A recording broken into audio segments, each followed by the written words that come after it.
ಅಂತರ ಕಥೆಗಾರ ಬೆಂ ಶ್ರೀ ರವೀಂದ್ರ. ಮುಂಬೈನಲ್ಲಿದ್ದ ಸುಧೀರ್ ಸುಮಂತರ ತಂದೆ ನಾಲ್ವೇಕರ್ ಹಳ್ಳಿಯಲ್ಲಿದ್ದರು. ಹಿರಿಯ ಸುಧೀರ್ ಕಂಪನಿಯೊಂದರ ವ್ಯವಸ್ಥಾಪಕನಾಗಿದ್ದ. ಸುಮಂತ ಸಾಹಸೋದ್ಯಮಿ. ಸುಧೀರ್ಗೆ ಮದುವೆ ಮಾಡಿದ್ರು. ಗೆಳೆಯನ ಮಗಳು ಅಂತರ ನಗೆಮೊಗದ ಚೆಲುವೆ. ಕೆಲಸ ಬೇಡ, ಮನೆ ನೋಡ್ಕೋ ಅಂದ್ರು. ಸಮವಯಸ್ಕನಾಗಿದ್ದ ಸುಮಂತನ ಜೊತೆ ಹೆಚ್ಚಿನ ಸಲಹೆ. ಅವನು ಅಷ್ಟೇ ಗೌರವದಿಂದ ವೈನಿ ಅನ್ನೋನು. ಅಂತರಾಗೆ ಗಂಡು ಮಗುವಾಯಿತು. ಅಜಯನಿಗೆ 6 ತಿಂಗಳು. ಮುಂಬೈಗೆ ಹಿಂದಿರುಗಿದಳು.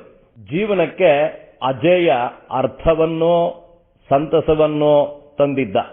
ಸುಮಂತ ಭಾವಮೈದ್ನ ರಾಶಿ ರಾಶಿ ಆಟದ ಸಾಮಾನುಗಳನ್ನ, ಗೊಂಬೆಗಳನ್ನ, ಬಟ್ಟೆಗಳನ್ನ ತರ್ತಾ ಇದ್ದ.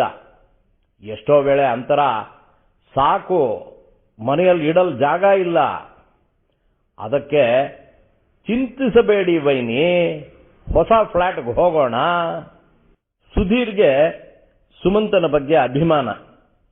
ದೊಡ್ಡ ಉದ್ಯಮದಲ್ಲಿ ಇದ್ದಾನೆ, ಆದರೂ ಸರಳವಾಗಿದ್ದಾನೆ. ಅಂತರ ಹೇಳ್ತಾಳೆ, ಸುಮಂತ, ನನಗೆ ಮೊದಲ ಮಗ ನೀನು, ಅಜಯ 2ನೇವನು. ಅದೊಂದು ಕೆಟ್ಟ ಗಳಿಗೆ. ಕಚೇರಿಯಿಂದ ಹಿಂತಿರುಗುತ್ತಿದ್ದ ಸುಧೀರನ ಕಾರು ಅಪಘಾತಕ್ಕೆ ಈಡಾಯಿತು. ಉಳಿಯಲಿಲ್ಲ. ದುಃಖದ ಕಾರ್ಮೋಡ ಆವರಿಸಿಕೊಂಡು ಬಿಡ್ತು. ಅಂತರ ತವರಿಗೆ ಬಂದು ಬಿಟ್ಲು. ತಂದೆ ತಾಯಿಯರು ಸಮಾಧಾನ ಮಾಡುವ ಶಕ್ತಿಯನ್ನು ಕಳೆದುಕೊಂಡು ಬಿಟ್ಟಿದ್ರು. ಅಂತರ ಅತ್ತೆ ಮನೆಗೂ ಹೋಗಿ ಬರ್ತಿದ್ಲು. ಸುಧೀರನ ಸಾವಾಗಿ 2 ವರ್ಷ. ಅಜಯ ದೊಡ್ಡವನಾಗ್ತಿದ್ದಾನೆ. ಶಾಲೆಗೆ ಸೇರಿಸಬೇಕು. ಅವನ ಆಟಪಾಠಗಳೇ ಅಂತರಾಗೆ ಬದುಕಿನ ಶಕ್ತಿ ಕೊಟ್ಟಿದೆ. ಸುಮಂತನ ಉದ್ಯಮ ಬೆಳೀತಿದೆ. ಮದುವೆ ಮಾಡ್ಕೋ ಅಂತ ನಾಲ್ವೇಕರ್ ಹೇಳಿದರು. ಅಣ್ಣನನ್ನು ಜ್ಞಾಪಿಸ್ಕೊಳ್ಳಿ, ಮದುವೆಯಾಯಿತು, ಮಗುವಾಯಿತು, ಇವತ್ತು ಅವನಿಲ್ಲ, ವೈನಿಯ ಗೋಳು ಹೇಳತೀರದು ಅಂದುಬಿಡ್ತಿದ್ದ. ಒಂದು ದಿನ ಅಂತರಾಳ ತಂದೆ ಸಂಪೇಕರ್ ನಾಲ್ವೇಕರ್ ಅವರ ಮನೆಗೆ ಬಂದರು. ನಾನೊಂದು ಮಾತು ಹೇಳ್ತೀನಿ, ತಪ್ಪು ತಿಳಿಬೇಡಿ. ಹೇಳಿ, ಪರವಾಗಿಲ್ಲ. ಅಂತರ ಚಿಕ್ಕ ಹುಡುಗಿ. ನಾವೆಲ್ಲ ಎಷ್ಟು ದಿನ ಮುಂದಿನ ಬದುಕನ್ನ ನೋಡ್ತೇವೆ, ಅದು ಹೇಗೆ? ನಾಲ್ವೇಕರ್ ಎದೆ ಧಸ್ ಅಂದಿತು. ಸುಧಾರಿಸ್ಕೊಂಡ್ರು. ಏನು ಮಾಡೋಣ? ಅಂತರ ನಮ್ಮ ಮನೆ ಹುಡುಗಿ. ಅಜಯನ ಜವಾಬ್ದಾರಿ ನಮ್ದು. ಅಷ್ಟೇ ಸಾಕೆ? ಅಂತರಾಗೆ ಸಾಂಸಾರಿಕ ಬದುಕು ಬೇಡವೇ?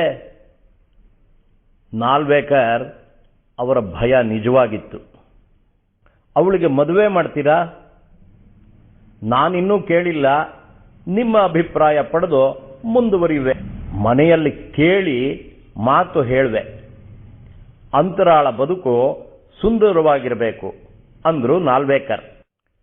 ನಾಲ್ವೇಕರ್ ಹೆಂಡತಿ ಒಂದು ಸಲಹೆ ಕೊಟ್ಟರು. ಅಂತರ ಮತ್ತು ಸುಮಂತನ ಮದುವೆ ಮಾಡೋಣ. ಹುಡುಗ ಹುಡುಗಿ ಮಗು ಎಲ್ಲರೂ ನಮ್ಮವರೇ. ಹೌದು ಅನ್ನಿಸ್ತು.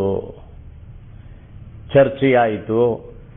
ಅಂತರಾಳ ತಾಯಿ ಅವಳೊಂದಿಗೆ ಮಾತನಾಡ್ತೀನಿ ಅಂತಂದ್ರು.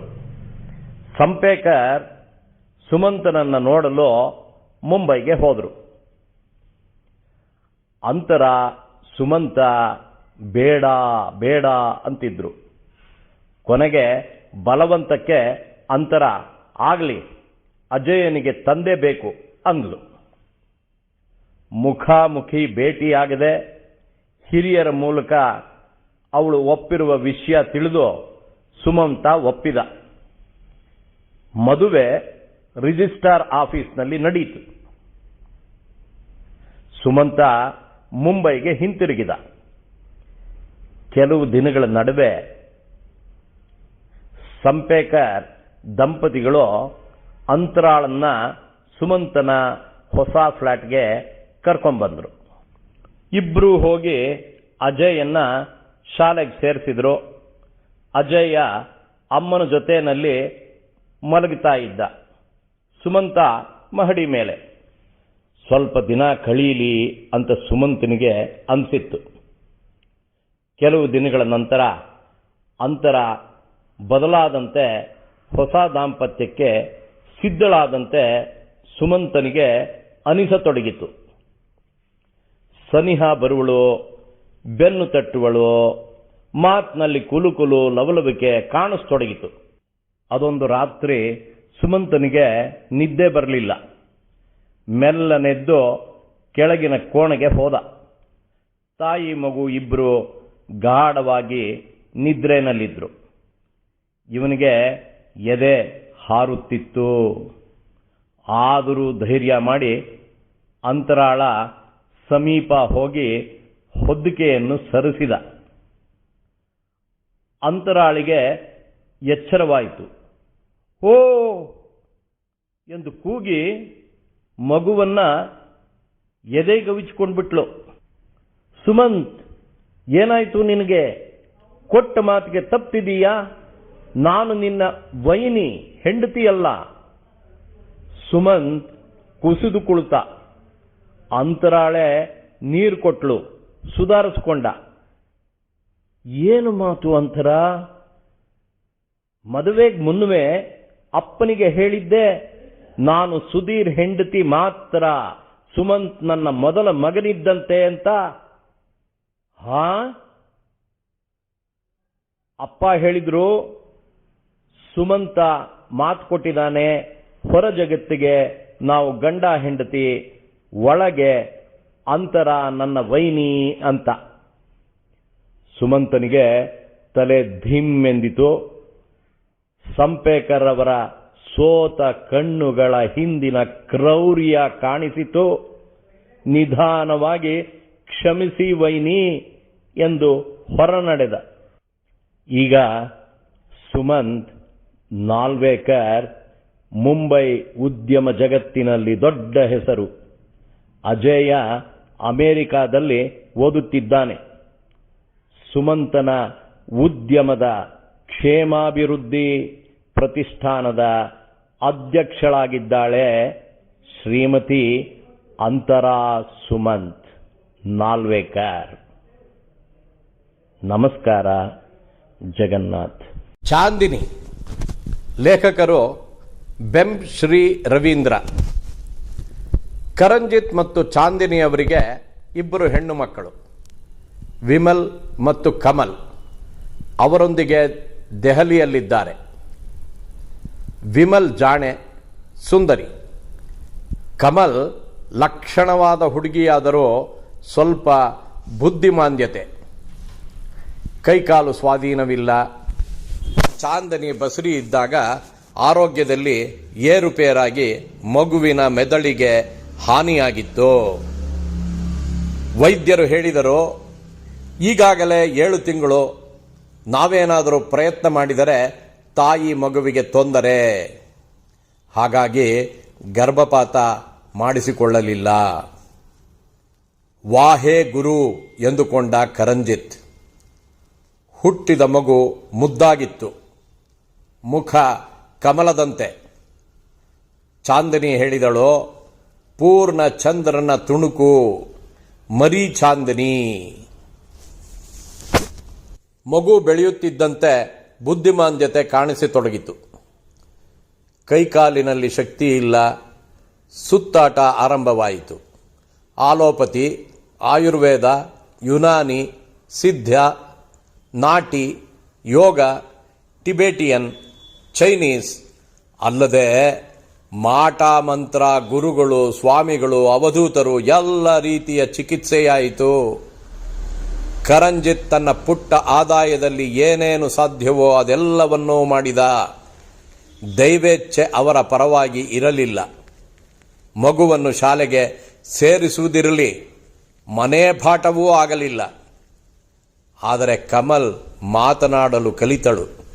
ನಗು, ನೋವು, ನಲಿವು, ಹಸಿವು, ಸಿಟ್ಟು, ಈರ್ಷೆ, ಅಲಂಕಾರ ಪ್ರಿಯತೆ ಎಲ್ಲ ಸ್ತ್ರೀ ಭಾವಗಳು ಅದ್ಭುತವಾಗಿ ಕಂಡುಬರುತ್ತಿದ್ದವು. ಬಹಿರ್ದೆಶೆಗೆ, ಸ್ನಾನಕ್ಕೆ, ಊಟಕ್ಕೆ ಯಾರದಾದರೂ ಸಹಾಯ ಬೇಕಾಗಿತ್ತು. ಚಾಂದಿನಿ, ಕರಂಜಿತ್ ಈ ಕೆಲಸಗಳನ್ನು ಶ್ರದ್ಧೆಯಿಂದ ಮತ್ತು ಪ್ರೀತಿಯಿಂದ ಮಾಡುತ್ತಿದ್ದರು. ಕಾಲ ನಿಲ್ಲುವುದೇ, ಕಮಲ್ ದೊಡ್ಡವಳಾಗುತ್ತಿದ್ದ ಹಾಗೆ ಎತ್ತುವುದು ಇಳಿಸುವುದು ಕಷ್ಟವಾಗುತ್ತಿತ್ತು. ವಿಮಲಳು ಕಾಲೇಜು ಮುಗಿಸಿ ಕೆಲಸಕ್ಕೆ ಹೋಗುತ್ತಿದ್ದಳು. ಗೆಳೆಯನೊಡನೆ ಸ್ನೇಹವಾಗಿ ಮದುವೆಯೂ ಆಯಿತು. ಕಮಲ್ಗೆ 23-24 ವರ್ಷ, ದಷ್ಟಪುಷ್ಟವಾಗಿದ್ದಳು. ಕರಂಜಿತ್ ನಿವೃತ್ತನಾಗಿದ್ದ. ಚಾಂದಿನಿಯ ಶಕ್ತಿಯು ಕುಗ್ಗಿತ್ತು. ಆ ದಿನ ರಾತ್ರಿ ಚಾಂದಿನಿ, ಕರಂಜಿತ್ ಬಹಳ ಹೊತ್ತು ಮಾತನಾಡಿದರು. ಚಾಂದಿನಿ ಬಿಕ್ಕಿ ಬಿಕ್ಕಿ ಅಳುತ್ತಿದ್ದಳು. ಬಹಳ ದಿನಗಳ ನಂತರ ಕರಂಜಿತ್ ಹೆಂಡತಿಯನ್ನು ಬಾಚಿ ತಬ್ಬಿಕೊಂಡ. ನಮ್ಮದೇನೂ ತಪ್ಪಿಲ್ಲ ಚಾಂದಿನಿ, ಚೆನ್ನಾಗಿ ನೋಡಿಕೊಂಡಿದ್ದೇವೆ, ದೇವರು ಮೆಚ್ಚುತ್ತಾನೆ. ಕೆಲವು ದಿನಗಳ ನಂತರ ಕಮಲ್ ಆರೋಗ್ಯ ಕುಸಿಯತೊಡಗಿತು. ಹಲವಾರು ವೈದ್ಯರ ಬಳಿ ತೋರಿಸಿದರು.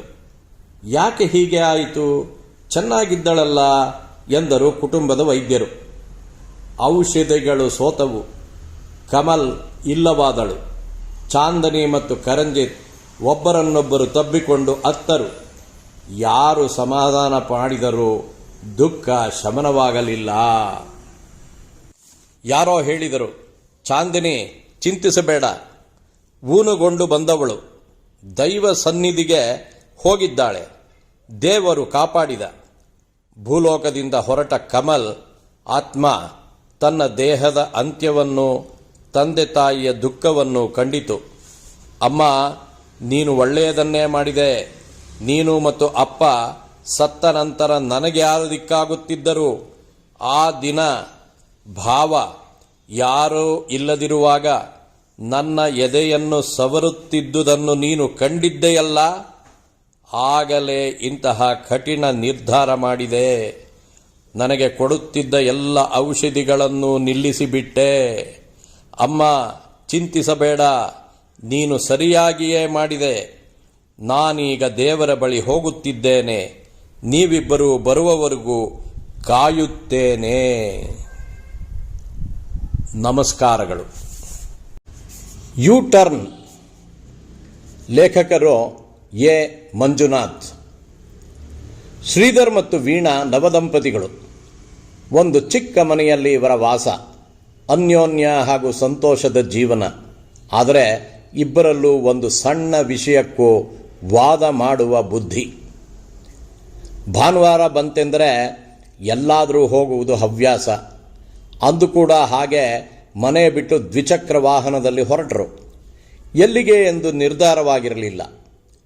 ದಾರಿಯಲ್ಲಿ ಹೋಗುತ್ತಿರುವಾಗ ವೀಣಾ, ರೀ ಎಲ್ಲಿಗೆ ಅಂತ ಹೇಳ್ತಾನೇ ಇಲ್ಲ, ಹೋಗಲಿ ನಮ್ಮ ಅಮ್ಮನ ಮನೆಗೆ ಹೋಗೋಣವಾ ಅಂದಳು. ಶ್ರೀಧರ, ಬೇಡ, ಇವತ್ತು ನಮ್ಮ ಅಮ್ಮನ ಮನೆಗೆ ಹೋಗೋಣ ಅಂದ. ಸರಿ, ಶುರುವಾಯಿತು ವಾದ. ನಮ್ಮಮ್ಮನ ಮನೆಗೆ ಹೋಗಿ ಬಹಳ ದಿನವಾಗಿದೆ, ಅಲ್ಲಿಗೆ ಹೋಗೋಣ ಅಂತ ವೀಣಾ, ನಮ್ಮಮ್ಮನ ಮನೆಗೆ ಹೋಗೋಣ ಅಂತ ಶ್ರೀಧರ್. ಭಾಳ ಹೊತ್ತಾದರೂ ಯಾರ ಮನೆಗೆ ಹೋಗುವುದು ಎಂದು ತೀರ್ಮಾನವಾಗಲೇ ಇಲ್ಲ. ಒಬ್ಬರು ಎಡಕ್ಕೆ ಹೋಗಿ ಅಂತ, ಮತ್ತೊಬ್ಬರು ಬಲಕ್ಕೆ ಹೋಗಿ ಅಂತೀನಿ ಹಠ. ಹಾಗೇ ಹೋಗುತ್ತಿರುವಾಗ ಸಂಚಾರ ಸಿಗ್ನಲ್ಲಿನಲ್ಲಿ ಕೆಂಪು ಬಂದ ಕಾರಣ ನಿಲ್ಲಬೇಕಾಯಿತು. ಇಬ್ಬರಲ್ಲೂ ನೀರವ ಮೌನ. ಹಸಿರು ಬಂದಾಗ ಶ್ರೀಧರ್ ತೀರ್ಮಾನ ಮಾಡಿಕೊಂಡಂತೆ ಲೆಫ್ಟ್ ಟರ್ನ್ ಬೇಡ, ರೈಟ್ ಟರ್ನ್ ಬೇಡ ಅಂತ ವಾಹನವನ್ನು ದಿಢೀರ್ನ ಯೂ ಟರ್ನ್ ಮಾಡಿದ. ತಕ್ಷಣ ವೀಣಾ, ಅಯ್ಯೋ ಯಾಕೆ ವಾಪಸ್ಸು ಹೋಗ್ತಿದ್ದೀರಾ ಎಂದಳು ಸ್ವಲ್ಪ ಮುನಿಸಿನಿಂದ. ಆಗ ಶ್ರೀಧರ್ ಕೋಪದಿಂದ, ನಿಮ್ಮ ಅಮ್ಮನ ಮನೇನೂ ಬೇಡ, ನಮ್ಮಮ್ಮನ ಮನೇನೂ ಬೇಡ, ಮನೆಗೆ ಹೋಗೋಣ ಅಂದ ಕೋಪದಿಂದ. ಮತ್ತೆ ಮೌನ ಇಬ್ಬರ ನಡುವೆ. ಸ್ವಲ್ಪ ದೂರದಲ್ಲಿದ್ದ ಒರಾಯನ್ ಮಾಲ್ ಗೇಟ್ನಲ್ಲಿ ಒಳಗಡೆ ಗಾಡಿಯನ್ನು ತಿರುಗಿಸಿದ. ವೀಣಾಳಿಗೆ ಆಶ್ಚರ್ಯ. ಸ್ಕೂಟರ್ನ ನಿಲುಗಡೆ ಜಾಗದಲ್ಲಿ ನಿಲ್ಲಿಸಿ ಬಂದು 3ನೇ ಮಹಡಿಯಲ್ಲಿದ್ದ PVR ಟಿಕೆಟ್ ಮುಂಗಟ್ಟೆಯಲ್ಲಿ ನಿಂತು ಕನ್ನಡ ಚಲನಚಿತ್ರ ಯು ಟರ್ನ್ ಚಿತ್ರಕ್ಕೆ 2 ಟಿಕೆಟ್ ತೆಗೆದುಕೊಂಡು ಬಂದು ವೀಣಾಳ ಮುಂದೆ ಹಿಡಿದ. ಅಷ್ಟು ಹೊತ್ತಿನಿಂದ ಇದ್ದ ಕೋಪ ಟಿಕೆಟ್ ನೋಡಿದ ಕ್ಷಣಾರ್ಧದಲ್ಲಿ ಮಾಯವಾಗಿ ಮುಖದಲ್ಲಿ ನಗು ಕಾಣಿಸಿತು. ಏನ್ರಿ, ಇಂತಹ ಒಳ್ಳೆ ಚಿತ್ರಕ್ಕೆ ಕರೆದುಕೊಂಡು ಹೋಗೋದನ್ನ ರಹಸ್ಯವಾಗಿಟ್ಟಿದ್ರ? ಚಿತ್ರ ನೋಡಿದ ನಂತರ ವೀಣಾ, ರೀ, ನೀವು ಯೂ ಟರ್ನ್ ಮಾಡದಿದ್ದರೆ ಇಂಥ ಒಳ್ಳೆ ಸದಭಿರುಚಿಯ ಕುತೂಹಲ ಚಿತ್ರ ನೋಡಕ್ಕೆ ಆಗುತ್ತಿರಲಿಲ್ಲ ಎಂದು ಶ್ರೀಧರನನ್ನು ಮನಬಿಚ್ಚಿ ಅಭಿನಂದಿಸಿದಳು. ಇಬ್ಬರು ಸಂತೋಷದಿಂದ ಚಿತ್ರ ನೋಡಿ ಹೊರಬಂದು ಹೋಟೆಲ್ನಲ್ಲಿ ರಾತ್ರಿ ಊಟ ಮುಗಿಸಿಕೊಂಡು ವಾಪಸ್ ಮನೆಗೆ ಬರುತ್ತಾರೆ. ನಮಸ್ಕಾರಗಳು. ಸಪ್ತಸಾಗರದಾಚೆ. ಲೇಖಕರು ಎ. ಮಂಜುನಾಥ್. ಅನಿರುದ್ಧ ಮತ್ತು ವಿಭಾ ಕಾಲೇಜಿನಲ್ಲಿಯೇ ಅತ್ಯಂತ ಪ್ರತಿಭಾನ್ವಿತ ವಿದ್ಯಾರ್ಥಿಗಳಾಗಿದ್ದರು. 4 ವರ್ಷದ ಇಂಜಿನಿಯರಿಂಗ್ ಪದವಿ ಮುಗಿಸಿ ಮುಂದಿನ ಉನ್ನತ ಶಿಕ್ಷಣಕ್ಕಾಗಿ ಅಮೆರಿಕಾದ ಅಲಬಾಮಾ ವಿಶ್ವವಿದ್ಯಾನಿಲಯ ಪ್ರತಿಷ್ಠಿತ ವಿದ್ಯಾಸಂಸ್ಥೆಯಲ್ಲಿ ಓದು ಮುಂದುವರಿಸಲು ಆಯ್ಕೆಯಾಗಿದ್ದರು. ಅಮೆರಿಕ ಹೋಗಲು ಕೇವಲ 2 ತಿಂಗಳು ಉಳಿದಿತ್ತು. ಪಾಸ್ಪೋರ್ಟ್, ವೀಸಾ ಮತ್ತು ಟಿಕೆಟ್ ಬುಕ್ಕಿಂಗ್ ಎಲ್ಲ ಸಿದ್ಧವಾಗಿತ್ತು. ಅವರಿಬ್ಬರ ಸ್ನೇಹಿತರಿಗೆಲ್ಲ ಏನೋ ಸಂತೋಷ. ಅನಿರುದ್ಧ ಮತ್ತು ವಿಭಾಳಿಗೋಸ್ಕರ ಒಂದು ಭೋಜನ ಕೂಟ ಏರ್ಪಡಿಸಿದ್ದರು. ಆ ದಿನ ಭೋಜನ ಕೂಟ ಬಹಳ ಚೆನ್ನಾಗಿ ನಡೆದು ಎಲ್ಲರೂ ಶುಭಾಶಯ ಕೋರಿದರು. ಕಾರ್ಯಕ್ರಮದ ನಂತರ ಅನಿರುದ್ಧ ಮತ್ತು ವಿಭಾ ಮನೆಗೆ ಹೋಗುತ್ತಿರುವಾಗ ದುರಾದೃಷ್ಟವಶಾತ್ ಮತ್ತೊಂದು ವಾಹನಕ್ಕೆ ಅವರ ವಾಹನ ಡಿಕ್ಕಿ ಹೊಡೆದು ಪರಿಣಾಮ ಅಪಘಾತವಾಗಿ 2 ದಿನಗಳಲ್ಲಿ ಅನಿರುದ್ಧ ನಿಧನ ಹೊಂದಿದ. ವಿಭಾ ಆಶ್ಚರ್ಯಕರವಾಗಿ ಬದುಕುಳಿದಳು. ವಿಭಾಳಿಗಾದ ಆಘಾತ ಅಷ್ಟಿಷ್ಟಲ್ಲ, ತನ್ನ ಮತ್ತು ಅನಿರುದ್ಧನ ಆಕಾಂಕ್ಷೆ ನುಚ್ಚುನೂರಾಯಿತೆಂದು ತಿಳಿದಳು. ಅಮೆರಿಕಾಗೆ ಹೋಗಲು ಇನ್ನೂ 1.5 ತಿಂಗಳು ಇತ್ತು. ಅವಳಿಗೆ ಎಲ್ಲರೂ ಅಮೆರಿಕಾಗೆ ಹೋಗುವುದು ಬೇಡ, ಇಲ್ಲೇ ಇರಲು ಬಹಳ ಒತ್ತಾಯಿಸಿದರು. ವಿಭಾಳಿಗೋ ಏನು ಮಾಡಲು ತೋಚಲಿಲ್ಲ. ಆದರೆ ಅವಳಿಗೂ ಮತ್ತು ಅನಿರುದ್ಧನಿಗೂ ಅಮೆರಿಕಾದಲ್ಲಿ ಉನ್ನತ ಶಿಕ್ಷಣ ಮುಗಿಸಿ ಭಾರತಕ್ಕೆ ಮರಳಿ ನಮ್ಮ ದೇಶದಲ್ಲಿ ನಮ್ಮ ಜನರಿಗೆ ಉಪಯೋಗವಾಗುವಂತೆ ಏನಾದರೂ ಮಾಡಬೇಕೆಂಬ ಬಲವಾದ ಆಕಾಂಕ್ಷೆ ಇತ್ತು. ವಿಭಾ ತನ್ನ ಹಾಗೂ ಅನಿರುದ್ಧನ ಆಕಾಂಕ್ಷೆಯನ್ನು ನೆನೆಸಿಕೊಳ್ಳುತ್ತಾ ಒಂದು ದೃಢವಾದ ನಿರ್ಧಾರ ಕೈಗೊಂಡಳು. ತಾನು ಒಬ್ಬಳೇ ಆದರೂ ಪರವಾಗಿಲ್ಲ, ಅಮೆರಿಕಾಗೆ ಹೋಗಿ ಸಿಕ್ಕ ಅವಕಾಶವನ್ನು ಉಪಯೋಗಿಸಿ ವಿದ್ಯಾಭ್ಯಾಸ ಮುಗಿಸಿ ಭಾರತಕ್ಕೆ ಬಂದು ಇಲ್ಲಿಯ ಜನರಿಗೆ ಉಪಯೋಗವಾಗುವ ಏನಾದರೂ ಸೇವೆ ಮಾಡುವುದಾಗಿ ತನ್ನ ಗೆಳೆಯರ ಬಳಿ ಹೇಳಿ ಹೊರಟಳು. ವಿಮಾನ ಆಕಾಶಕ್ಕೆ ಹಾರಿದಾಗ ಕಿಟಿಕಿಯ ಬಳಿ ಇದ್ದ ವಿಭಾಳ ಕಣ್ಣಂಚಿನಲ್ಲಿ ನೀರು ತುಂಬಿದ್ದರೂ ವಿಶ್ವಾಸದಿಂದ ತನ್ನ ಗುರಿ ಈಡೇರಿಸುವ ಮನೋಸ್ಥೈರ್ಯದಿಂದ ಸಮಾಧಾನ ಚಿತ್ತದಿಂದ ಹೊರಟಳು. ಅಮೆರಿಕಾದಲ್ಲಿ ಸುಪ್ರಸಿದ್ಧ ಅಲಬಾಮಾ ವಿಶ್ವವಿದ್ಯಾನಿಲಯದಲ್ಲಿ ಏರೋಸೈನ್ಸ್ ವಿಭಾಗದಲ್ಲಿ ಉನ್ನತ ಶಿಕ್ಷಣವನ್ನು ಉನ್ನತ ದರ್ಜೆಯಲ್ಲಿ ಮುಗಿಸಿ ಭಾರತಕ್ಕೆ ಮರಳಿ ಬಂದು ಭಾರತೀಯ ಅಂತರಿಕ್ಷ ಇಲಾಖೆಯಲ್ಲಿ ದೇಶಕ್ಕೆ ಸೇವೆ ಸಲ್ಲಿಸುತ್ತಾ ಇದ್ದಾಳೆ. ಪ್ರತಿ ವರ್ಷವೂ ಒಬ್ಬ ಪ್ರತಿಭಾನ್ವಿತ ವಿದ್ಯಾರ್ಥಿಗೆ ಅನಿರುದ್ಧನ ನೆನಪಿನಲ್ಲಿ ಓದಲು ಸಹಾಯ ಮಾಡುತ್ತಾ ತನ್ನ ಜೀವನವನ್ನು ಮುಂದುವರಿಸಿದ್ದಾಳೆ. ನಮಸ್ಕಾರಗಳು. ಅಂಜನೆಯ ಮಂಜು. ಲೇಖಕರು ಎಸ್. ಮಂಜುನಾಥ್. ಸುಧೀರನ ಬಾಲ್ಯ ಪೂನಾನಲ್ಲಿ ಕಳೆಯಿತು. ಸಾಫ್ಟ್ವೇರ್ ಇಂಜಿನಿಯರ್ ಆಗಿ ವಿಪ್ರೋ ಕಂಪನಿಯಲ್ಲಿ ಕೆಲಸ ದೊರೆಯಿತು. ಪ್ರಶಿಕ್ಷಣಕ್ಕೆ ಮೈಸೂರಿಗೆ 1 ತಿಂಗಳು ಕಳುಹಿಸಿದರು. ಮುಂಬೈನಿಂದ ಅಂಜನಾ ಬಂದಿದ್ದಳು. ಮೊದಲ ದಿನವೇ ಸಂಜೆ ಟೆನ್ನಿಸ್ ಮತ್ತು ಕೇರಂ ಆಡುತ್ತಿದ್ದನು. ಅವಳು ಸಹ ಇತರ ಗೆಳತಿಯರೊಡನೆ ಸೇರಿಕೊಂಡಳು. ಇವನು ನುರಿತ ಆಟಗಾರ. ಎಲ್ಲರೂ ಇವನ ಕೈಚಳಕಕ್ಕೆ ಮಾರು ಹೋಗಿ ಪ್ರಶಂಸಿಸುತ್ತಿದ್ದರು. 2 ದಿನದಲ್ಲಿ ಇಬ್ಬರು ಹತ್ತಿರವಾದರು. ಉಪಹಾರ ಊಟದಲ್ಲಿ ಅವಳ ಪಕ್ಕದಲ್ಲಿಯೇ ಕುಳಿತುಕೊಳ್ಳುತ್ತಿದ್ದನು. 6 ಜನರ ಗುಂಡು ಮೇಜಿನಲ್ಲಿ ಇವನೊಬ್ಬನೇ ಹುಡುಗ. ಉಳಿದೈವರು ಹರೆಯದ ಸುಂದರಿಯರು. ಇವನಾಗಲೇ ಅಂಜನೆಯ ಕನಸು ಕಾಣಲು ಪ್ರಾರಂಭಿಸಿದ್ದ. ಒಮ್ಮೆ ಚಮಚ ಕೆಳಗೆ ಬಿದ್ದಾಗ ಅವಳ ಚೂಡಿದಾರನ ದುಪ್ಪಟದ ತುದಿಯಿಂದ ಒರೆಸಿದಾಗ ಮಂದಹಾಸ ಬೀರಿದಳು. ಇದರಿಂದ ಅವಳೂ ನನ್ನನ್ನು ಇಷ್ಟಪಡುತ್ತಿದ್ದಾಳೇನೋ ಎಂದು ಅನಿಸಿತು.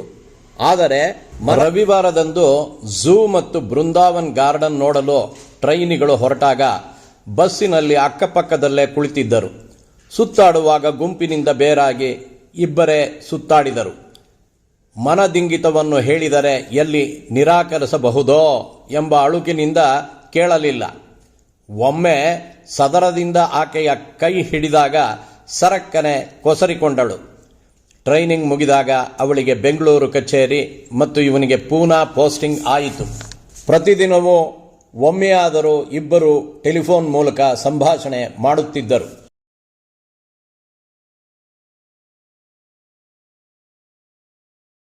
ಎಲ್ಲಿ ಸ್ನೇಹ ಮುರಿದು ಹೋಗುವುದೋ ಎಂಬ ಭಯದಿಂದ ಪ್ರೇಮಿಸುವ ವಿಷಯವನ್ನು ಎಂದೂ ಹೇಳಿಕೊಳ್ಳಲಿಲ್ಲ. ಒಂದು ದಿನ ಇದ್ದಕ್ಕಿದ್ದಂತೆ ಮುಂದಿನ ತಿಂಗಳು ತನ್ನ ಮದುವೆ ಮುಂಬೈನಲ್ಲಿ ಏರ್ಪಾಡಾಗಿದೆ, ಬಂದು ಹೋಗು ಎಂದಳು. ಇವನಿಗೆ ಆಕಾಶವೇ ತಲೆಯ ಮೇಲೆ ಬಿದ್ದ ಹಾಗಾಯಿತು. ಕಾಲ ಕಳೆದಂತೆ ಆಕೆಗೆ 2 ಮಕ್ಕಳಾದವು. ಈತ ಮದುವೆಯಾಗಲೇ ಇಲ್ಲ. ಮತ್ತೊಂದು ವರ್ಷದಲ್ಲಿ ಅಪಘಾತವೊಂದರಲ್ಲಿ ಆಕೆಯ ಪತಿಯು ತೀರಿಕೊಂಡನು. ತಿಂಗಳೆರಡಾದ ಮೇಲೆ ವಾರಕ್ಕೊಮ್ಮೆ ಟೆಲಿಫೋನ್ ಸಂಭಾಷಣೆ ಪುನಃ ಪ್ರಾರಂಭವಾಯಿತು. ಆಕೆಯ ತಂದೆ ತೀರಿ ಹೋಗಿ ತಾಯಿ ಜೊತೆಯಲ್ಲಿರುತ್ತಿದ್ದರು. ಕೆಲಸದ ಮೇಲೆ ಇವನು ಮೈಸೂರಿಗೆ 2 ದಿನ ಹೋಗಬೇಕಾಯಿತು. ವಿಷಯ ತಿಳಿದು ಆಕೆಯು ಕಚೇರಿಗೆ ರಜಾ ಹಾಕಿ ಮನೆಯಲ್ಲಿ ನೆಪ ಹೇಳಿ ಮೈಸೂರಿಗೆ ಬಂದಳು. ಮಧ್ಯಾಹ್ನ ಕೆಲಸ ಮುಗಿದು ಹೋಟೆಲಿಗೆ ಬಂದಾಗ ಕಾಯುತ್ತಾ ನಿಂತಿದ್ದಳು. ಇಬ್ಬರು ರೂಮಿಗೆ ಹೋಗಿ ಊಟ ಆರ್ಡರ್ ಮಾಡಿದರು. ಊಟವಾದ ಮೇಲೆ ವಿರಮಿಸಲು ಮಂಚದ ಮೇಲೆ ಪವಡಿಸಿದರು. ಅದು ಇದು ಮಾತನಾಡುತ್ತಾ ಈತ ಆಕೆಯ ಕೈ ಹಿಡಿದನು. ಆಕೆಯು ಬಿಗಿಯಾಗಿ ಹಿಡಿದುಕೊಂಡಳು. ತಾನು ಅವಳನ್ನು ಪ್ರೇಮಿಸಿದ್ದ ವಿಷಯ ಹೇಳಿದಾಗ, ನಾನೂ ಸಹ ನಿನ್ನನ್ನೇ ಪ್ರೇಮಿಸಿದ್ದೆ. ಮನೆಯವರ ವಿರೋಧಕ್ಕೆ ಹೆದರಿ ಸೋದರ ಮಾವನ ಮಗನನ್ನೇ ಮದುವೆಯಾದೆ ಎಂದಳು. 5 ನಿಮಿಷ ಮೌನ. ನಂತರ ಇವನನ್ನು ಬಿಗಿಯಾಗಿ ತಬ್ಬಿಕೊಂಡಳು. ಇವನದು ಬಿಸಿ ದೇಹ. ಕಾಮದೇವ ಇಬ್ಬರಿಗೂ ಮೋಡಿ ಮಾಡಿದ್ದ. ಆಕೆ ಸಂಪೂರ್ಣವಾಗಿ ತನ್ನ ದೇಹವನ್ನು ಸಮರ್ಪಿಸಿದಳು. ಅಂಜನೆಯ ಮಂಜು ಸಂಪೂರ್ಣ ಕರಗಿ ಹೋಯಿತು. ಮಾರನೇ ದಿನ ಇಬ್ಬರು ವಿದಾಯ ಹೇಳಿದರು. ಇಬ್ಬರ ಮುಖದಲ್ಲೂ ಅವ್ಯಕ್ತ ತೃಪ್ತಿ ಇತ್ತು. 6 ತಿಂಗಳಾದ ಮೇಲೆ ಆಕೆ ಇವನನ್ನು ಮರು ಮದುವೆಯಾದಳು. ಈಗ ಇಬ್ಬರು ಪತಿ ಪತ್ನಿಯರಾಗಿ ಪೂನಾದಲ್ಲಿಯೇ ವಾಸಿಸುತ್ತಿದ್ದಾರೆ. ಆಕೆಯ ಮಕ್ಕಳಿಬ್ಬರು ಇವನನ್ನೇ ಡ್ಯಾಡಿ ಎಂದು ಕರೆಯುತ್ತಾರೆ. ಇವನೇ ನಿಂತು ಇಬ್ಬರು ಮಕ್ಕಳ ವಿವಾಹವನ್ನು ವಿಜೃಂಭಣೆಯಿಂದ ನೆರವೇರಿಸಿದನು. ನಮಸ್ಕಾರಗಳು. ನೆನಪಿನಾಳದ ಬಂಧನಗಳು. ಲೇಖಕರು ಎಸ್ ಮಂಜುನಾಥ್. ಸುಕುಮಾರನಿಗೀಗ ನೌಕರಿಯಿಂದ ನಿವೃತ್ತಿಯಾಗಿತ್ತು. ಬರುವ ಆದಾಯ ಮತ್ತು ಉಳಿಸಿದ ಹಣವು ಮುಂದಿನ ಜೀವನಕ್ಕೆ ಸಾಕಷ್ಟಿದೆ ಎಂದು ಸಮಾಧಾನದಿಂದಿದ್ದನು. ಅವನ ಇಬ್ಬರು ಗಂಡು ಮಕ್ಕಳು ಮದುವೆಯಾಗಿ ಹೆಂಡತಿ ಮಕ್ಕಳೊಂದಿಗೆ ಅಮೆರಿಕಾದಲ್ಲಿ ನೆಲೆಸಿದ್ದರು. ಧರ್ಮಪತ್ನಿ ಸುಭದ್ರಮ್ಮನವರು ಮನೆಯ ಎಲ್ಲ ಕೆಲಸಗಳನ್ನು ಅಚ್ಚುಕಟ್ಟಾಗಿ ನೋಡಿಕೊಳ್ಳುತ್ತಿದ್ದರು. ಒಂದು ದಿನ ಮಧ್ಯಾಹ್ನ ಮಲಗಲು ಹೋದಾಗ ನೆನಪಿನ ಸರಮಾಲೆಗಳ ಓಟಗಳು ಬಾಲ್ಯದಿಂದಲೇ ಪ್ರಾರಂಭವಾಯಿತು. ಅವನ ತರಗತಿಯಲ್ಲಿ ಮಿನುಗು ಕಣ್ಗಳ ಹುಡುಗಿ ನೀಲವೇಣಿ ಮೆಚ್ಚುವ ದೃಷ್ಟಿಯಿಂದ ನೋಡುತ್ತಿದ್ದಳು. ಆಗಾಗ ಇವನಿಗೆ ಕೀಟಲೆ ಮಾಡಿ ನಗುತ್ತಿದ್ದಳು. ಇಬ್ಬರ ನಡುವೆಯೂ ಏನೋ ಅವ್ಯಕ್ತ ವಿವರಿಸಲಾಗದ ಸಂಬಂಧ. ಅವಳ ಕೀಟಲೆಯ ಮಾತುಗಳ ಇಂಪಿನಿಂದ, ಮುಸಿ ನಗೆಗಳಿಂದ ಇವನ ಮನ ತುಂಬಿ ಬರುತ್ತಿತ್ತು. ನೋಡುತ್ತಲೇ 10ನೇ ತರಗತಿಯ ಕಾಲ ಮುಗಿಯಿತು. ಅವಳು ತರಗತಿಗೆ ಮೊದಲಿಗಳಾಗಿದ್ದಳು. ಅವಳ ಕಾಲೇಜು ಬೇರೆ, ಇವನ ಕಾಲೇಜು ಬೇರೆಯಾಗಿ ದಾರಿ ಕವಲೊಡೆಯಿತು. ಇದು ಕಳೆದು ಸುಮಾರು 45-46 ವರ್ಷಗಳಾದರೂ ನೆನ್ನೆ ಮೊನ್ನೆ ನಡೆದಿದ್ದ ಹಾಗೆ ನೆನಪುಗಳು ಮರುಕಳಿಸಿದವು. ಆಕೆ ತನ್ನನ್ನು ಸಂಪೂರ್ಣವಾಗಿ ಮರೆತಿರಬಹುದು ಎಂದು ಯೋಚಿಸಿ ನಿಟ್ಟುಸಿರೆಳೆದನು. 4 ವರ್ಷದ ನಂತರ ಸುಭದ್ರಮ್ಮನವರು ವೈಕುಂಠವಾಸಿಯಾದರು. ಅಂತ್ಯವಿಧಿಗಳ ನಂತರ ಮಕ್ಕಳು ಬಲವಂತ ಮಾಡಿ ತಮ್ಮೊಂದಿಗೆ ಕರೆದೊಯ್ದರು. ಮೊಮ್ಮಕ್ಕಳ ಆಟಪಾಠಗಳಲ್ಲಿ ಸಂತೋಷದಿಂದ ಸಮಯ ಸಾಗುತ್ತಿತ್ತು. ಪಕ್ಕದ ಮನೆಯ ಮಕ್ಕಳು ಆಟವಾಡಲು ಬರುತ್ತಿದ್ದರು. ಅವರಿಗೆ ಅಪ್ಪ, ಅಮ್ಮ ಮತ್ತು ಅಜ್ಜಿ ಇದ್ದರು. ಸಂಜೆಯ ಸಮಯದಲ್ಲಿ ಮೊಮ್ಮಕ್ಕಳನ್ನು ಪಾರ್ಕಿಗೆ ಕರೆದೊಯ್ಯುತ್ತಿದ್ದನು. ಹೀಗೆ ದಿನಂಪ್ರತಿ ಪಾರ್ಕಿನಲ್ಲಿ ಇವನ ಪಕ್ಕದ ಮನೆಯ ಅಜ್ಜಿಯ ಜೊತೆ ಮಾತುಕತೆಯಲ್ಲಿ ಸಮಯ ಕಳೆಯುತ್ತಿತ್ತು. ಆಕೆಯ ಹೆಸರು ಕುಸುಮ. ಆಗಾಗ ಶಾಲೆಯ ಗೆಳತಿ ನೀಲವೇಣಿ ಮತ್ತು ಈಗಿನ ಗೆಳತಿ ಕುಸುಮಗೂ ನಡವಳಿಕೆಯಲ್ಲಿ ಹೋಲಿಕೆ ಕಾಣುತ್ತಿತ್ತು. ಒಮ್ಮೊಮ್ಮೆ ಇವಳು ನೀಲವೇಣಿಯೇ ಎನಿಸುತ್ತಿತ್ತು. ಮರುಕ್ಷಣ ಛೆ ಅಲ್ಲ, ಆಗಿನ ಉದ್ದ ಜಡೆಯ ಸಪೂರ ಮೈಕಟ್ಟಿನ ನೀಲವೇಣಿ ಎಲ್ಲಿ? ಈಗಿನ ದಪ್ಪ ಮೈ, ಸುಕ್ಕು ಮುಖದ, ಬಾಬ್ ಕಟ್ ಮಾಡಿದ, ನೆರತ ಕೂದಲಿನ, ಕಟ್ಟಿಸಿದ ಹಲ್ಲಿನ ಕುಸುಮ ಬೇರೆಯೇ ಎಂದೆನಿಸಿ ಆಕೆಯನ್ನು ನೋಡುವಾಗ ಮಾತನಾಡುವಾಗ ಏನೋ ಒಂದು ತರಹ ಆತ್ಮೀಯತೆ ಉಂಟಾಗಿತ್ತು. ಪ್ರತಿದಿನ ಸಂಜೆಯಾಗುವುದನ್ನೇ ಕಾಯುತ್ತಿದ್ದನು. ಆತ್ಮೀಯತೆ ಬೆಳೆದ 2-3 ವಾರವಾದ ಮೇಲೆ ಒಂದು ದಿನ ಇಬ್ಬರು ತಮ್ಮ ಚಿಕ್ಕಂದಿನ ಚರಿತ್ರೆ ಮತ್ತು ನೆನಪುಗಳನ್ನು ಬಿಚ್ಚಿಟ್ಟರು. ಒಂದೇ ಶಾಲೆ, ಒಂದೇ ತರಗತಿ, ಎಲ್ಲ ಬೆಳಕಿಗೆ ಬಂದವು. ಗೆಳತಿ ನೀಲವೇಣಿಯ ಬಗ್ಗೆ ವಿಚಾರಿಸಿದಾಗ ಕುಸುಮ ಗರಬಡೆದಂತೆ ಮೌನವಾದಳು. 5 ನಿಮಿಷ ಮೌನದ ನಂತರ, ನಿನ್ನನ್ನು ಸುಕ್ಕು ಅಂತ ಕರೆಯುತ್ತಿದ್ದಳಲ್ಲವೇ ಎಂದು ಕೇಳಿದಳು. ಹೌದು ಎಂದು ಹೇಳಿ ಇವನು ಮೌನವಾದನು. 5 ನಿಮಿಷದ ನಂತರ, ಮದುವೆಯಾದ ಮೇಲೆ ನನಗೆ ಕುಸುಮ ಎಂದು ಹೆಸರಿಟ್ಟರು ಎಂದಳು. ನಮಸ್ಕಾರಗಳು. ಒಂದು ಮಗು. ಲೇಖಕರು ಮಲ್ಲಿಕಾರ್ಜುನ ಎಂ. ಅದು 80ರ ದಶಕ. ಕುಟುಂಬ ಯೋಜನೆಯ ಬಗ್ಗೆ ಜಾಗೃತಿ ಮೂಡುತ್ತಿದ್ದ ಕಾಲ. ಜನಸಂಖ್ಯೆ ನಿಯಂತ್ರಣಕ್ಕೆ ಸರ್ಕಾರ ಬಹಳ ಒತ್ತು ನೀಡುತ್ತಿತ್ತು. ಮೊದಮೊದಲು 1, 2 ಬೇಕು, 3 ಸಾಕು ಎಂಬ ಘೋಷವಾಕ್ಯ. 1 ಬೇಕು, 2 ಸಾಕು, ಆರತಿಗೊಬ್ಬ ಮಗಳು, ಕೀರ್ತಿಗೊಬ್ಬ ಮಗ ಎಂದು. ಮೊದಲ ಘೋಷವಾಕ್ಯ ಬಂದ 1-2 ವರ್ಷಗಳಲ್ಲಿ ಬದಲಾಯಿತು. ಆಗ ಇದ್ದ ಪ್ರಚಾರ ಮಾಧ್ಯಮಗಳಲ್ಲಿ, ಸಿನಿಮಾ ಮಂದಿರಗಳಲ್ಲಿ ಘೋಷವಾಕ್ಯಕ್ಕೆ ಪೂರಕವಾದ ಜಾಹೀರಾತುಗಳು ಪ್ರಕಟವಾಗುತ್ತಿದ್ದವು. ವಿಶೇಷವಾಗಿ ವ್ಯಂಗ್ಯ ಚಿತ್ರಗಳು. ಒಂದು ಸೈಕಲ್ ಸೀಟಿನ ಮೇಲೆ ಕುಟುಂಬದ ಯಜಮಾನ, ಮುಂದೆ ಇದ್ದ ಬಾರ್ ಮೇಲೆ 2 ಮಕ್ಕಳು, ಹ್ಯಾಂಡಲ್ ಮೇಲೆ 1 ಮಗು, ಹಿಂದಿನ ಸೀಟಿನ ಮೇಲೆ ಗರ್ಭಿಣಿ ಹೆಂಡತಿ, ಅವಳ ಕೈಯಲ್ಲಿ 1 ಕೈಕೂಸು. ಸೈಕಲ್ ತುಳಿಯುತ್ತಿದ್ದ ಯಜಮಾನನ ಹೆಗಲ ಮೇಲೆ 1 ಮಗು. ಈ ಸೈಕಲ್ ಪಕ್ಕದಲ್ಲಿ ಇನ್ನೊಂದು ಕುಟುಂಬ ಪ್ರಯಾಣಿಸುತ್ತಿದ್ದ ಹಾಗೆ.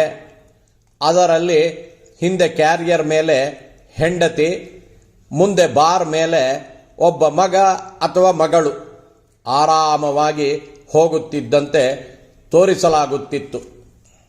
ಈ ಎಲ್ಲದರ ಪ್ರಭಾವ ಸರ್ಕಾರ 2 ಇರಲಿ ಎಂದು ಹೇಳಿದರೂ ಅಂದಿನ ತಂದೆ ತಾಯಿಗಳು 1 ಮಗುವನ್ನು ಹಡೆಯುವಲ್ಲಿ ಸಂತೋಷ, ಅನುಕೂಲ, ಸಂತೃಪ್ತಿ ಕಂಡರು. 1 ಕುಟುಂಬಕ್ಕೆ 1 ಮಗುವೇ ಸರಿ ಎಂಬ ಅಭಿಪ್ರಾಯಕ್ಕೆ ಬದ್ಧರಾದರು. ಈ ಹಿನ್ನೆಲೆಯಿಂದ ಬಂದ ಸೀತಮ್ಮ ತನ್ನ ಸೊಸೆಗೆ ಮೊದಲ ಮಗಳು ಆದಾಗ ಸೊಸೆಯನ್ನು ತಾಯಿಯ ಮನೆಗೂ ಕಳಿಸದೆ ತಾನೇ ನಿಂತು ಬಾಣಂತನವನ್ನು ಆದರೆ ಬಹಳ 1-2 ವರ್ಷಗಳ ತರುವಾಯ ಮಾಡಿದರು. ಸೀತಮ್ಮನ ಮಗ ಶಂಕರ ಅಮ್ಮನ ಹತ್ತಿರ, ಅಮ್ಮ, ನಿಮ್ಮ ಸೊಸೆಗೆ ಇನ್ನೊಂದು ಮಗು ಬೇಕಂತೆ. ಮೊದಲ ಮಗುವಿಗೆ ಇನ್ನೊಂದು ಮಗು ಜೊತೆ ಇದ್ದರೆ ಚೆನ್ನಾಗಿರುತ್ತದೆ ಎನ್ನುತ್ತಿದ್ದಾಳೆ. ನನಗೂ ಸರಿ ಎನಿಸುತ್ತದೆ ಎಂದು ಅರುಹಿದ. ಸೀತಮ್ಮ, ಏನೇ ಆದರೂ ಇನ್ನೊಂದು ಮಗು ಬೇಡ, ನೀನೊಬ್ಬನನ್ನು ಬೆಳೆಸಲು ಎಷ್ಟು ಕಷ್ಟಪಟ್ಟಿದ್ದೀವಿ ಎಂದು ಹಠಕ್ಕೆ ಬಿದ್ದಳು. ಈ ವಿಷಯಕ್ಕೆ ಮನಸ್ತಾಪ ಬಂದು ಮಗ, ಸೊಸೆ, ಮೊಮ್ಮಗಳಿಂದ ದೂರವಾಗಿ ತಾನು ಮತ್ತು ಯಜಮಾನರು ತಮ್ಮ ಸ್ವಗ್ರಾಮಕ್ಕೆ ಹೊರಟೇ ಹೋದರು. ಜ್ಯೋತಿಗೆ 2ನೇ ಮಗು ಆಯಿತು. ಶಂಕರ ಅಮ್ಮನಿಗೆ, ಅಮ್ಮ, ಪುಟ್ಟಿಗೆ ಒಂದು ತಂಗಿ ಹುಟ್ಟಿದ್ದಾಳೆ ಎಂದು ಫೋನ್ ಮಾಡಿದಾಗ ಬಿಂಕ ಬಿಡದ ಸೀತಮ್ಮ, ಆಯ್ತಪ್ಪ, ಅಂತೂ ನಿಮ್ಮ ಹಠಾನೇ ಗೆಲ್ತು ಎಂದು ಮೌನವಾದರು. 11ನೇ ದಿನ ನಾಮಕರಣಕ್ಕೆ ಸೀತಮ್ಮ ಹಾಗೂ ಯಜಮಾನರು ಬಂದು ನಾಮಕರಣ ಮುಗಿಸಿಕೊಂಡು ಮತ್ತೆ ಹಳ್ಳಿಗೆ ಮರಳಿದರು. 1-2 ತಿಂಗಳು ಹಗ್ಗ ಜಗ್ಗಾಟದ ನಂತರ ಶಂಕರನೇ ಸೋತು ತಾನು ತನ್ನ ಹೆಂಡತಿ ಹಾಗೂ 2 ಮಕ್ಕಳೊಡನೆ ಆಗಾಗ್ಗೆ ಹಳ್ಳಿಗೆ ಹೋಗಿ ಬರಲು ಪ್ರಾರಂಭಿಸಿದ. ಸೀತಮ್ಮನವರಿಗೆ ಮೊದಲು ಇದ್ದ ಹಠ ನಿಧಾನವಾಗಿ ಇಳಿಮುಖವಾಯಿತು. ಅಜ್ಜಿ ಎಂದು ಮೊಮ್ಮಕ್ಕಳು ಹತ್ತಿರ ಬಂದಾಗ ಎತ್ತಿಕೊಳ್ಳದೆ ಇರಲು ಆದೀತೆ. ಕಾಲಾಯ ತಸ್ಮೈ ನಮಃ. ಅಬಕ. ಲೇಖಕರು ಮಲ್ಲಿಕಾರ್ಜುನ ಎಂ. ಸರ್ಕಾರಿ ಆಫೀಸುಗಳಿಗೆ, ಬ್ಯಾಂಕುಗಳಿಗೆ ಡಿಸೆಂಬರ್ ಬಂತು ಎಂದರೆ ಮಾರ್ಚ್ ಒಳಗೆ ಹಾಕಿಕೊಂಡ ಗುರಿಯನ್ನು ಮುಟ್ಟುವುದೇ ದೊಡ್ಡ ಸಾಹಸ. ಮೇಲಧಿಕಾರಿಗಳ ಒತ್ತಡ ಜೋರಾಗಿ ಇರುತ್ತದೆ. 1-2 ಕಡೆ ಹಳ್ಳಿಗಳಲ್ಲಿ ಇರುವ ಜನಸಂಖ್ಯೆಗಿಂತ ಚಕ್ಕಡಿಗಳ ಮೇಲಿನ ಸಾಲದ ಖಾತೆಯ ಸಂಖ್ಯೆಗಳು ಹೆಚ್ಚಾಗಿದ್ದವು ಎಂಬುದನ್ನು ಪತ್ರಿಕೆಗಳಲ್ಲಿ ಓದಿರುತ್ತೇವೆ. ಇದೇ ರೀತಿಯಲ್ಲಿ 80ರ ದಶಕದಲ್ಲಿ ಕುಟುಂಬ ಯೋಜನೆಯ ಅಡಿಯಲ್ಲಿ ರಾಜ್ಯ, ಜಿಲ್ಲಾ, ತಾಲೂಕು ಆಸ್ಪತ್ರೆಗಳಿಗೆ ಇಂತಿಷ್ಟು ಜನರಿಗೆ ವ್ಯಾಸೆಕ್ಟಮಿ ಮಾಡಿಸಬೇಕು ಎಂಬ ಗುರಿಯನ್ನು ನೀಡಲಾಗಿತ್ತು. ಇಂದಿನಂತೆ ಆಧಾರ್ ಕಾರ್ಡ್ ಇಲ್ಲದ ಕಾಲ, ಅಂಕಿ ಅಂಶಗಳನ್ನು ಕೈಯಲ್ಲೇ ಲೆಕ್ಕ ಹಾಕುತ್ತಿದ್ದ ಕಾಲ. ಅವನಿಗೆ ಅಷ್ಟಕ್ಕೆ ಖುಷಿ. ಈ ಊರಿನವರು ಬೇರೆ ಊರಿಂದ ಬಂದಾಗ ಕೈ ಬೀಸಿಕೊಂಡು ಬಂದಿದ್ದರೂ ಇವನಿಗೆ 1-2 ರೂಪಾಯಿಗಳನ್ನು ಕರೆದು ಕೊಡುತ್ತಿದ್ದರು. ಹೀಗಿತ್ತು ಅಬಕ ಹಾಗೂ ಊರಿನವರ ಒಡನಾಟ. ಒಮ್ಮೆ ಬೆಂಗಳೂರಿನಲ್ಲಿ ಓದುತ್ತಿದ್ದ ಆ ಊರಿನ ನಾಗರಿಕ ಬೇಸಿಗೆ ರಜಕ್ಕೆ ಈ ಹಳ್ಳಿಗೆ ಹೋದ. ನಾಗರಿಕನಿಗೆ ಬಸ್ ಇಳಿದ ಕೂಡಲೇ ಎದುರಾದದ್ದೇ ಅಬಕ. ನಾಗರಿಕನ ಕೈಯಲ್ಲಿ ಯಾವ ಸಾಮಾನು ಇರಲಿಲ್ಲ. ಮಾಮೂಲಿನಂತೆ ನಾಗರಿಕ ಅಬಕನಿಗೆ ದುಡ್ಡು ಕೊಡಲು ಜೇಬಿಗೆ ಕೈ ಹಾಕಿದ. ಆಗ ಅಬಕ, ಅಣ್ಣ, ಈಗೇನು ದುಡ್ಡು ಬೇಡ, ನನ್ನ ಹತ್ತಿರ 500 ಐತೆ ಎಂದ. ನಾಗರಿಕನಿಗೆ ಆಶ್ಚರ್ಯ, ಹೆಂಗೆ ಬಂತೋ ಎಂದಾಗ ಅಬಕ ಮುಗ್ಧತನದಿಂದ, ಅದೇ ಅಣ್ಣ, ಆಸ್ಪತ್ರೆಯವರು ನನ್ನ ಕರ್ಕೊಂಡು ಹೋಗಿ ಅದೇನೋ ಆಪರೇಷನ್ ಅಂತೆ, ಅದನ್ನು ಮಾಡಿ ಅಲ್ಲಿದ್ದಾಗ ಬ್ರೆಡ್ ರೊಟ್ಟಿ ಕೊಟ್ಟರು. ಆಮ್ಯಾಕೆ ಮನೆಗೆ ಹೋಗಬೇಕಾದ್ರೆ ಕೈಗೆ 500 ರೂಪಾಯಿ ಕೊಟ್ಟರು ಎಂದ. ಅಲ್ವೋ, ವರ್ಷದ ಹಿಂದೇನು ಒಂದು ಆಪರೇಷನ್ ಮಾಡಿದ್ರಲ್ವೇನೋ ಎಂದಾಗ ಅಬಕ, ಅದೇನೋ ಗೊತ್ತಿಲ್ಲ ಅಣ್ಣ, ಇನ್ನೊಂದು ಸಲ ಮಾಡಿಸ್ಕೋ, 500 ಕೊಡ್ತೀನಿ ಅಂದರು. ಮಾತಿಗೆ ತಪ್ಪದಂಗೆ 500 ಕೊಟ್ರು ಅಣ್ಣ ಎಂದಾಗ ನಾಗರಿಕ, ಛೇ, ಈ ಟಾರ್ಗೆಟ್ಟಿಗೋಸ್ಕರ ಈ ಜನ ಏನಾದರೂ ಮಾಡುತ್ತಾರಲ್ಲ ಎಂದು ಮನಸ್ಸಿನಲ್ಲಿ ಬೈದುಕೊಳ್ಳುತ್ತಾ ಮದುವೆಯಾಗದ ಅಬಕನಿಗೆ ಮಕ್ಕಳಾಗದಂತೆ ಮಾಡಿದ ಇಲಾಖೆಯವರನ್ನು ಮನದಲ್ಲಿ ಶಪಿಸಿದನು. ಅಬಕನ ಬಗ್ಗೆ ಅನುಕಂಪ ಮೂಡಿದರೂ ಸತ್ಯ ತಿಳಿಸಲಾರದೆ ನೊಂದುಕೊಳ್ಳುತ್ತಾ ಅಬಕನೊಡನೆ ವಿಷಯ ಬದಲಾಯಿಸಿ ಹರಟೆ ಹೊಡೆಯುತ್ತಾ ತನ್ನ ಮನೆಗೆ ಸಾಗಿದ ನಾಗರಿಕ. ಭಿನ್ನ ಆಯಾಮಗಳು. ಲೇಖಕರು KN ಮಹಾಬಲ.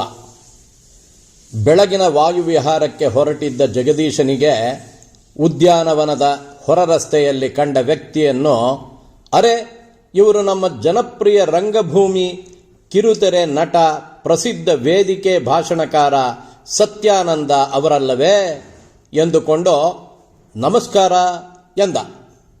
ಅವರು ಯಾಂತ್ರಿಕವಾಗಿ ಪ್ರತಿ ನಮಸ್ಕಾರ ಹೇಳಿದರು. ತಾವು ಪ್ರಸಿದ್ಧ ರಂಗನಟ ಸತ್ಯಾನಂದ ಅವರಲ್ಲವೇ? ವಿಮಾ ಇಲಾಖೆಯಿಂದ ನಿವೃತ್ತಿಯಾಯ್ತಾ ಪ್ರಶ್ನಿಸಿದ ಜಗದೀಶ. ಹೌದು, ನಾನು ಸತ್ಯಾನಂದ. ನನ್ನ ಹೆಸರು, ವೃತ್ತಿ ನಿಮಗೆ ಹೇಗೆ ಗೊತ್ತಾಯಿತು? ನೀವು ನಮ್ಮ ಬ್ಯಾಂಕಿಗೆ ಬಂದಿದ್ರಿ. ನಮ್ಮಲ್ಲಿನ ಹವ್ಯಾಸಿ ನಟರಿಗೆ ನಾಟಕ ನಿರ್ದೇಶನ ಮಾಡಿದ್ರಿ. ನಮಗೆ ಪಾರಿತೋಷಕನೂ ಬಂದಿತ್ತು.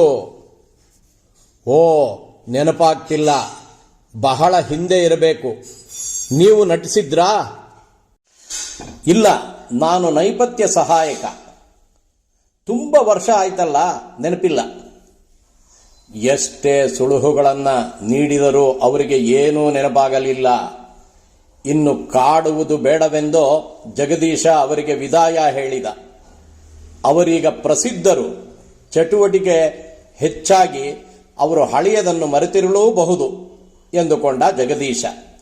ಅಥವಾ ಹಳೆಯ ಪರಿಚಯವನ್ನು ಉಜ್ಜೀವಿಸಿಕೊಂಡು ಯಾವುದಾದರೂ ಸಮಾರಂಭಕ್ಕೆ ಕರೆಯುವ ಹುನ್ನಾರವೆಂದು ಭಾವಿಸಿದರೆ ಅವರು ಪದೇ ಪದೇ ಅವರನ್ನು ನೆನಪು ಮಾಡಿಕೊಳ್ಳಿ.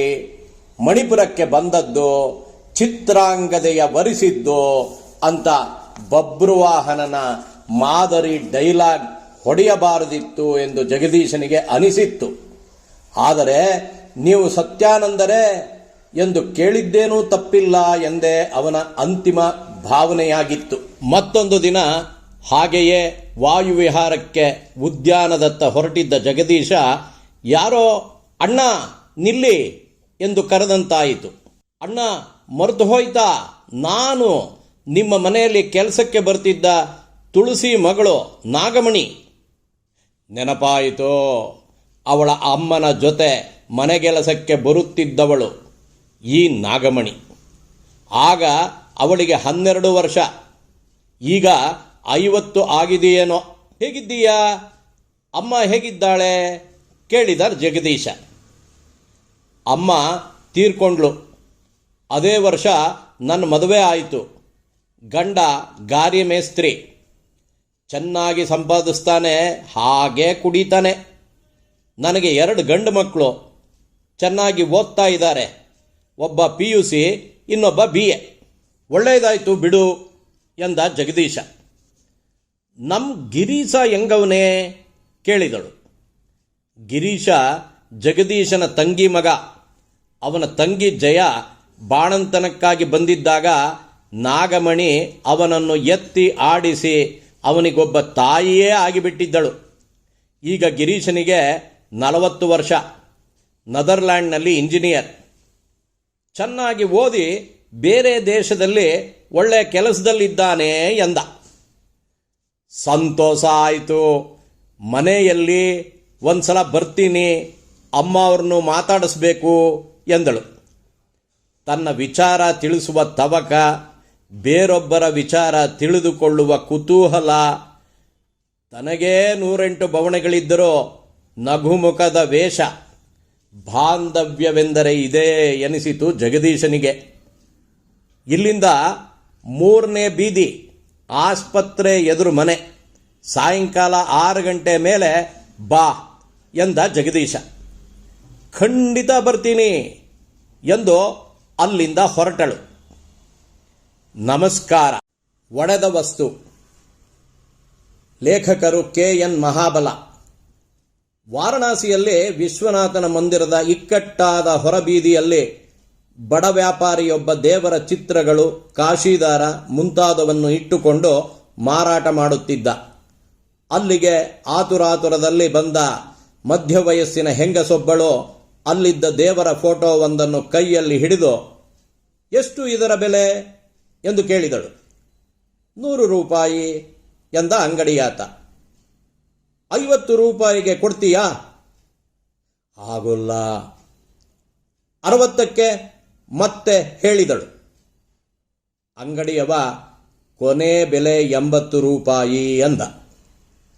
60ಕ್ಕೆ ಕೊಡೋದಾದರೆ ಕೊಡು, ಇಲ್ಲದಿದ್ರೆ ಬೇಡ ಎನ್ನುತ್ತಾ ಮಹಿಳೆ ಆ ಫೋಟೋವನ್ನು ತುಸು ಜೋರಾಗಿಯೇ ವಾಪಸ್ಸು ಇಡುವಾಗ ನೆಲಕ್ಕೆ ಬಿದ್ದು ಒಡೆದು ಹೋಯಿತು. ಮಾತಾಜಿ, ಏಕೆ ಒಡೆದಿರಿ? ಈಗ ಅದನ್ನು ನೀವೇ ಕೊಂಡುಕೊಳ್ಳಿ ಎಂದ ಅಂಗಡಿಯವ. ಅಯ್ಯೋ, ಅದು ಒಡೆದಿದೆ, ಯಾರು ತಗೋತಾರೆ? ಅಪಶಕನ ಎನ್ನುತ್ತಾ ಆಕೆ ಹೊರಟು ಹೋದಳು. ಬಡ ವ್ಯಾಪಾರಿ ದುಃಖದಿಂದ ಅದನ್ನು ಎತ್ತಿಕೊಂಡು ಬದಿಗಿರಿಸಿದ.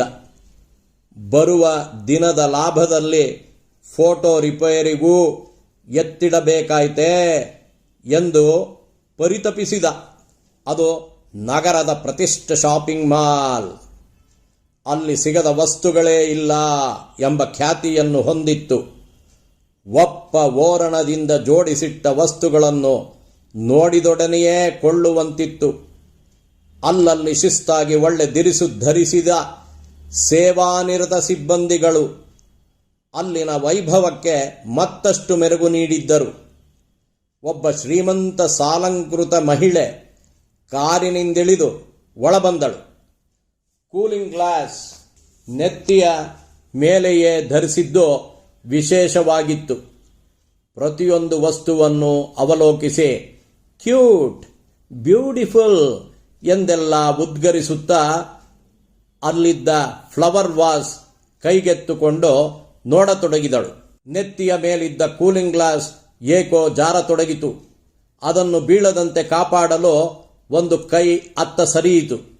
ಸಮತೋಲನ ತಪ್ಪಿ ಫ್ಲವರ್ ವಾಸ್ ಕೆಳಗೆ ಬಿದ್ದು ಒಡೆದು ಚೂರಾಯಿತು. ಗಾಬರಿಯಿಂದ ಅತ್ತಿತ್ತ ನೋಡತೊಡಗಿದಳು. ಚಿಂತಿಸಬೇಡಿ ಮೇಡಮ್, ನಮ್ಮ ಹುಡುಗ ಸಹಾಯ ಮಾಡ್ತಾನೆ ಎಂದ ವ್ಯವಸ್ಥಾಪಕ. ಹುಡುಗ ಸರಸರ ಬಂದು ಚೂರುಗಳನ್ನು ಗುಡಿಸಿ ಹಾಕಿದ.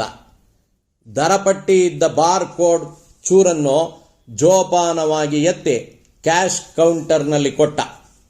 ಬಿಲ್ನಲ್ಲಿ ಕೊಂಡ ಇತರ ವಸ್ತುಗಳ ಜೊತೆ ಫ್ಲವರ್ ವಾಸ್ ಬೆಲೆ $299 ಎಂದು ಇದ್ದುದನ್ನು ಕಂಡು ಆಕೆಗೆ ರೇಗಿ ಹೋಯಿತು. ಇದೇನು, ನಾನೆಲ್ಲಿ ಫ್ಲವರ್ ವಾಸ್ ಕೊಂಡೆ ಎಂದು ವ್ಯವಸ್ಥಾಪಕನಿಗೆ ಜೋರು ಧ್ವನಿಯಲ್ಲಿ ಕೇಳಿದಳು. ಅವನು ಶಾಂತವಾಗಿ, ಕೊಳ್ಳಲಿಲ್ಲ, ಆದರೆ ಒಡೆದಿರಿ ಎಂದ. ಕೈ ತಪ್ಪಿ ಒಡೆಯಿತು, ನಾನೇನು ಅದನ್ನು ನೆಲಕ್ಕೆ ಕುಕ್ಕಿದನೆ? ನನ್ನ ಗಂಡ ಲಾಯರ್, ನಿಮಗೆ ತಿಳಿದಿರಲಿ ಎಂದು ಧ್ವನಿ ಇನ್ನೂ ಏರಿಸಿದಳು. ಇರಬಹುದು ಮೇಡಮ್, ಅಲ್ಲಿರುವ ಬೋರ್ಡ್ ನೋಡಿ ಎಂದ ವ್ಯವಸ್ಥಾಪಕ. ಆ ಬೋರ್ಡ್ನಲ್ಲಿ it is nice to see, good to hold, if broken by you treated as sold ಎಂದಿತ್ತು. ಬಿಲ್ ತೆತ್ತು ಅಲ್ಲಿಂದ ಗೊಣಗಿಕೊಂಡು ತನ್ನ ಕಾರಿನತ್ತ ಹೋಗುವುದನ್ನು ಬಿಟ್ಟರೆ ಆಕೆಗೆ ಬೇರೆ ಮಾರ್ಗವೇ ಇರಲಿಲ್ಲ. ನಮಸ್ಕಾರಗಳು.